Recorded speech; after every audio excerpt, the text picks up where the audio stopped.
The tulips in the garden bed were wilting, not from lack of water or disease, but because someone had planted them in full shade. I'd spent 40 years as a librarian, and even I knew tulips needed sun. My son Brian had always been good with plants. He'd helped me maintain this garden since his father died. But these tulips, purchased just last month, were planted in the worst possible spot, almost like someone wanted them to die.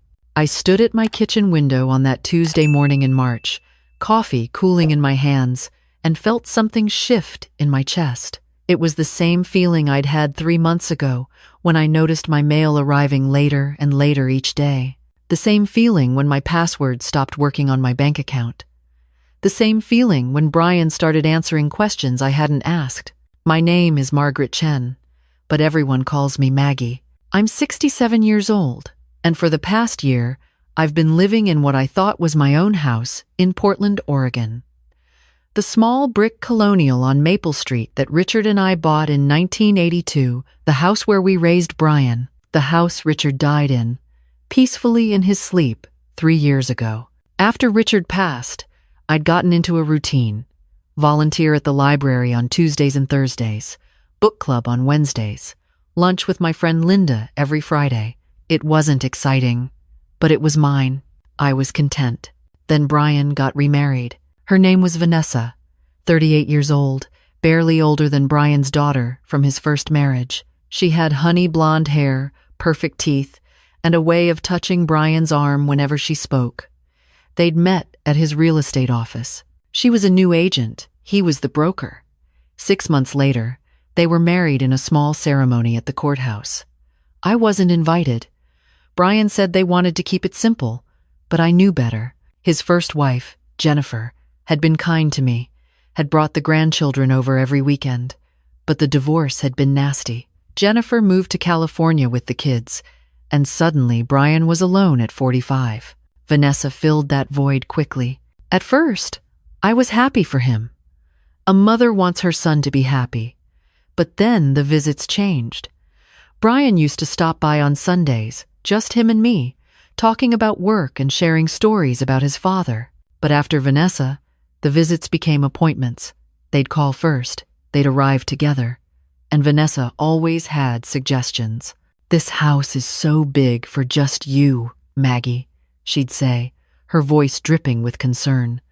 "Have you thought about downsizing? Brian and I could help you sell. The market's great right now." "I'm fine here," I'd tell her. "But what if something happens? What if you fall?" She'd glance at Brian, who'd nod along. "You should really think about it." I didn't want to think about it. This was my home. Every corner held a memory. Richard proposing to me in the living room. Brian's first steps in the hallway. The kitchen where I'd baked birthday cakes for 30 years. I wasn't ready to let go. But the suggestions kept coming.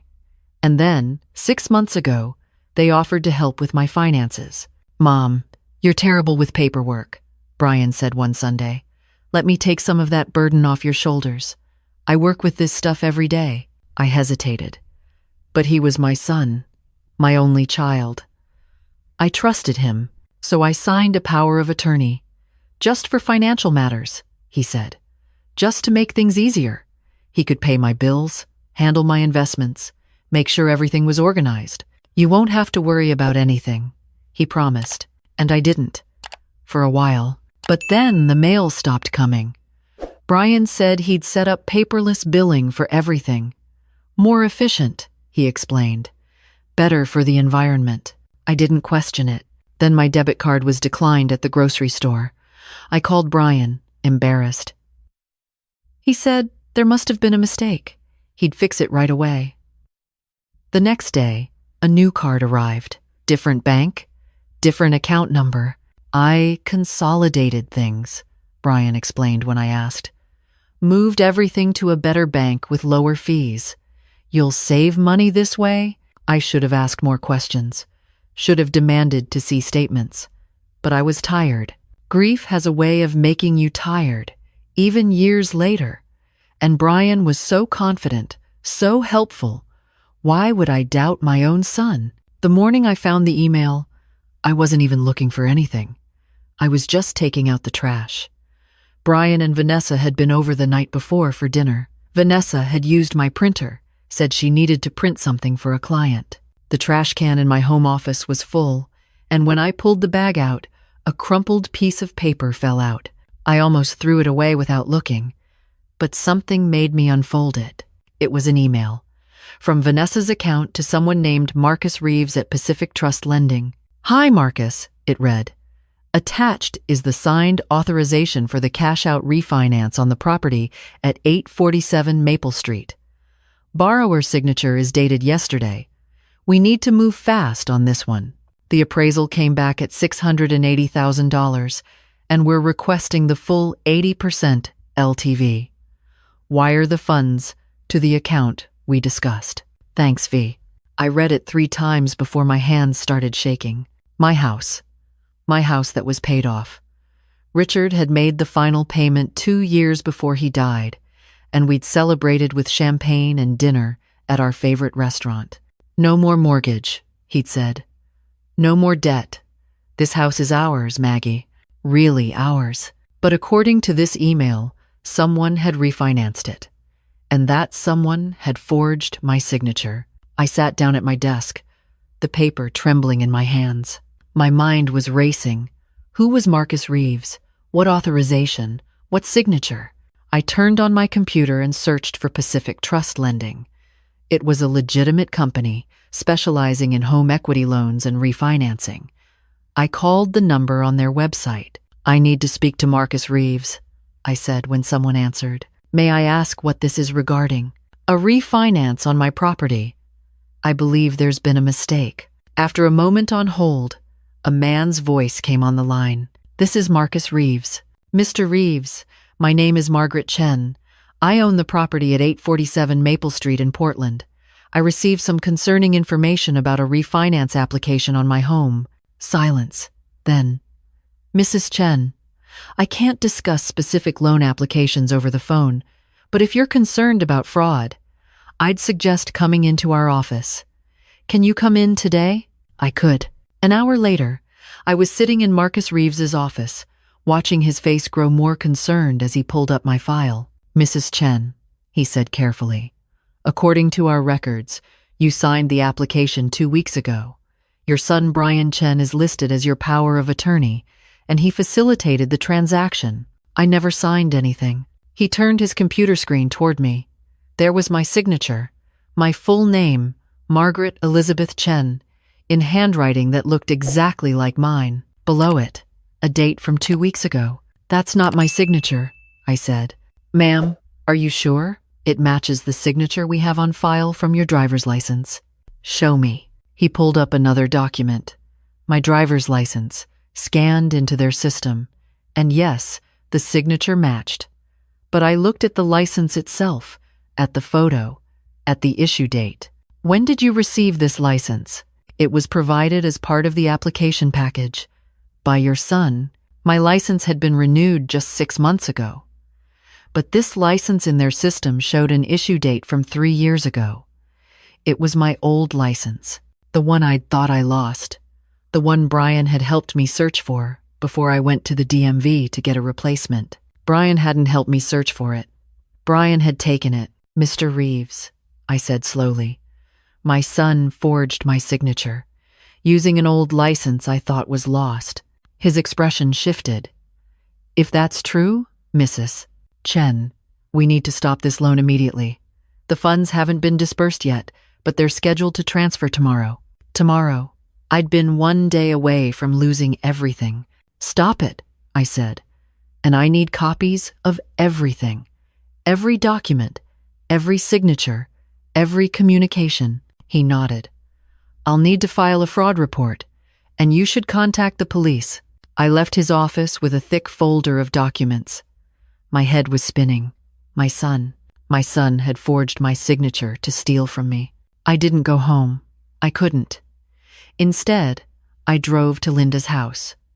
Linda Wu had been my best friend since college. We'd worked together at the Portland Public Library for 30 years, shared every joy and sorrow. If anyone would know what to do, it was Linda. She took one look at my face and pulled me inside. What happened? I told her everything. The refinance, the forged signature, the email from Vanessa. When I finished, Linda was quiet for a long moment. "Maggie," she finally said, "this isn't just about the house. If Brian has power of attorney, he has access to everything. Your accounts, your investments, your retirement, you need to check it all." She was right. I pulled out my phone and called my old bank, the one where Richard and I had kept our accounts for 40 years. "I'd like to check the balance on my accounts," I told the representative.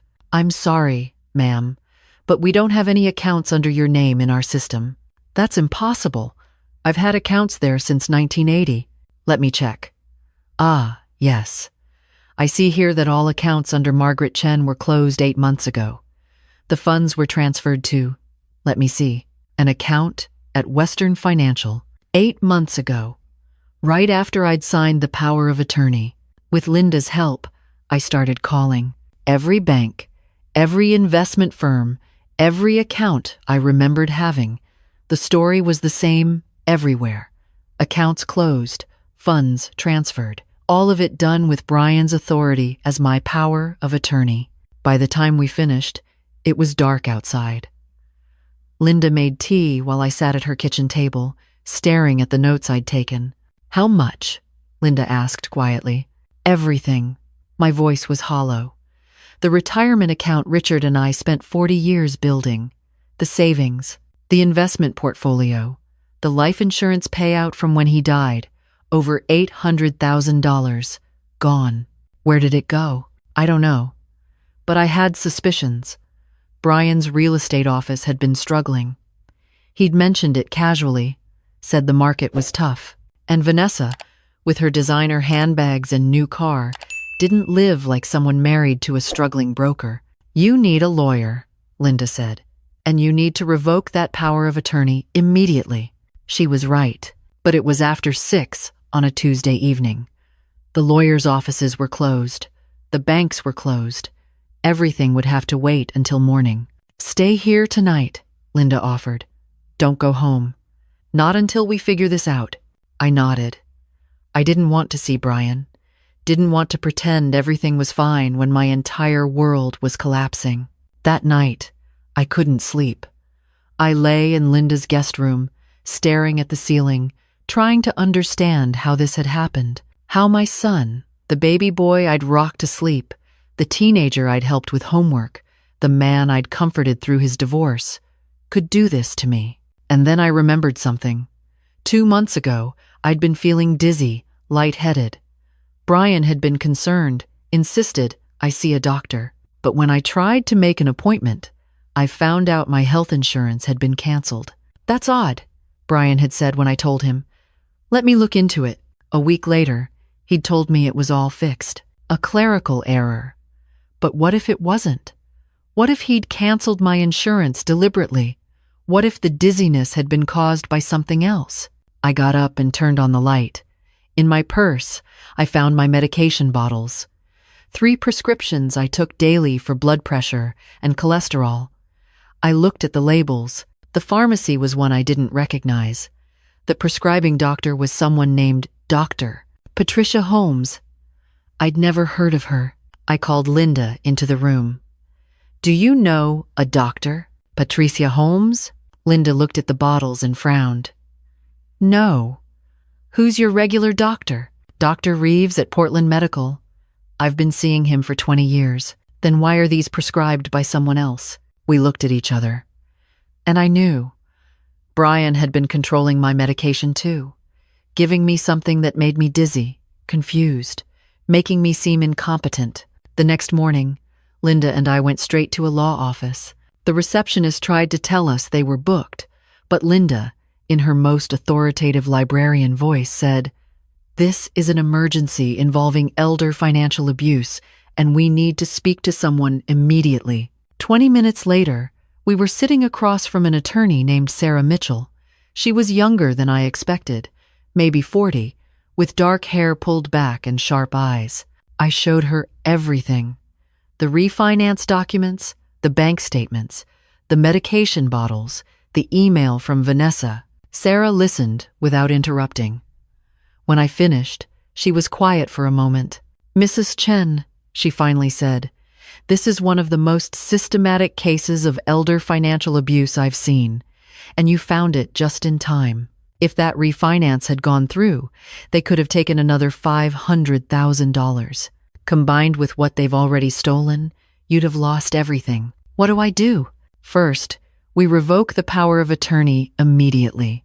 I'll draft the documents right now. Second, we file a police report. This is criminal fraud. Third, we freeze all accounts they might have access to and start the process of recovery. Fourth," she paused. "Fourth, you need to understand this will get ugly. Brian is your son. This will destroy your relationship. He destroyed it when he forged my signature." Sarah nodded. "Okay then, let's get to work." The next week was a blur of paperwork, police stations, and phone calls. The detective assigned to my case was a woman named Rodriguez. She was thorough and kind, and when she arrested Brian and Vanessa, she made sure I wasn't there to see it. But I read the police report later. They'd been living far beyond their means. Brian's real estate business was underwater, hemorrhaging money. He'd made bad investments, gambled on properties that didn't sell. Vanessa had expensive tastes and credit card debt from her previous marriage. Together, they'd burned through hundreds of thousands of dollars. And when that wasn't enough, they decided to take mine. The refinance was just the beginning. If it had succeeded, they planned to convince me to sell the house entirely, move me into assisted living, which really meant a cheap facility where I'd be medicated into compliance. Then they'd sell everything else, pocket the money, and disappear. There were emails between them. Vanessa had written, "Once we have the refinance money, we can keep her confused with the meds. Maybe 6 more months, and we can start the dementia narrative, then conservatorship, and it's all ours." Brian had replied, "I feel bad about this." And Vanessa, "Don't. She's old. She won't remember any of it in a year anyway. This is our future we're talking about." I read those emails in Sarah's office and felt something break inside me, not my heart. That had broken already. But something deeper.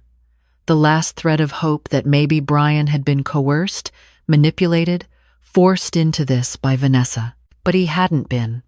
He'd chosen this, chosen money over his mother. The trial was set for 6 months later. In the meantime, Sarah worked to recover what she could. Bank accounts were traced. Transactions were reversed. The house refinance was canceled. Slowly, my money started coming back. But not all of it. Brian and Vanessa had spent over $300,000, gone on gambling, shopping, a down payment on a condo in Hawaii they'd planned to move to once I was out of the way. That money was unrecoverable. The trial lasted 3 days. I testified on the second day, sat in that courtroom and explained how I'd found the email, how I'd discovered the fraud, how my own son had tried to steal my life. Brian didn't look at me.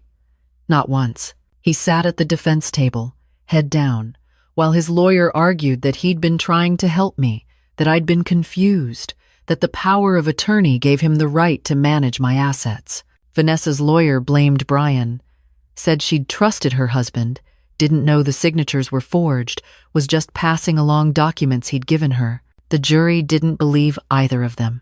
Brian got 5 years in federal prison for fraud and forgery. Vanessa got 3 years as an accessory. The judge also ordered them to pay restitution, though Sarah warned me I'd likely never see that money. "They don't have anything to pay you with," she said. "But at least they can't hurt anyone else for a while." The day the verdict came down, Linda took me out to dinner. We went to the restaurant where Richard and I had celebrated paying off the house.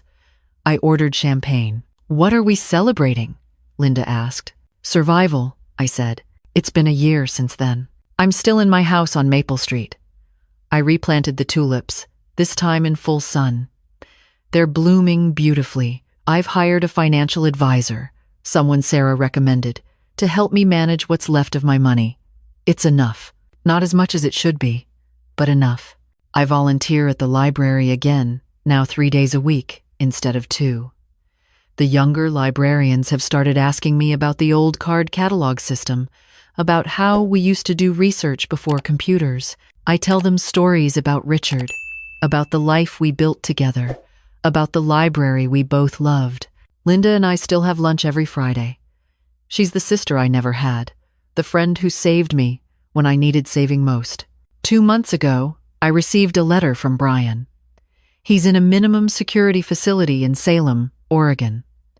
The letter was 4 pages long, full of apologies and regrets. He said prison had given him time to think, to understand what he'd done. He said he wanted to make amends, to have a relationship again when he got out. At the end, he wrote, "I know you probably hate me, but you're still my mother. I still love you. I hope someday you can forgive me." I sat with that letter for a long time. Read it over and over, searching for sincerity beneath the words. Finally, I wrote back. Just one sentence. "When you can tell me why you thought my life was worth $800,000, then maybe we can talk." I haven't heard from him since. I don't know if I'll ever forgive Brian. Some days I think I might, eventually. Other days I know I won't. But that's not for him to decide. Forgiveness isn't something anyone is owed. It's something you give when you're ready, if you're ever ready. What I do know is this. I survived. At 67 years old, when my own son tried to steal everything I had, I fought back. I found the truth. I got justice. And I rebuilt my life. Last week, a woman came into the library. She was about my age, maybe a little older. She approached me hesitantly at the reference desk. "Are you Margaret Chen?" she asked. I nodded. "I read about your case in the newspaper, about what your son did." She glanced around, then leaned closer. "I think my daughter is doing the same thing to me, but I don't know what to do. I don't have any proof." I took her to a quiet corner, gave her Sarah Mitchell's business card, told her about the warning signs I'd missed. The isolated feeling, the controlled access to money, the sudden helpful children who wanted to make everything easier. "Document everything," I told her. "Every strange transaction, every odd conversation. Trust your instincts. If something feels wrong, it probably is." She started to cry. "I feel so stupid. She's my daughter. I should trust her." "No," I said firmly. "You should trust yourself. Age doesn't make you incompetent, and love doesn't require blind trust." She thanked me and left with Sarah's card clutched in her hand. I don't know if she'll call. I hope she does, because I've learned something in this past year. I'm not the only one. There are so many of us, elderly women and men, being slowly isolated, slowly robbed, slowly erased by the people who should protect us, people who feel trapped and ashamed, people who think no one will believe them. If you're one of those people, hear me now. You are not confused. You are not a burden. You are not too old to fight back. I was 67 years old when I found that email in the trash. I was 67 years old when I walked into a loan officer's office and stopped a fraud in progress. I was 67 years old when I took back my life. If I can do it, so can you. Trust your instincts. Document everything. Find someone you can trust, a friend, a sibling, a lawyer, anyone who will believe you and help you. And when you're ready, fight back. Don't let them win. Don't let them take what's yours. Don't let them convince you that you're too old, too confused, too weak to protect yourself. You're not. I promise you, you're not. This morning, I planted new roses in my garden, yellow ones, like Richard and I used to grow. They'll bloom in June, and when they do, I'll cut a bouquet and bring it to his grave. I'll tell him what happened, how our son betrayed us, how I survived anyway, and I'll thank him. Thank him for teaching me to be strong, for believing I could handle anything, for loving me in a way that left no room for doubt. "You're tougher than you think, Maggie," he used to say. "Don't let anyone tell you different."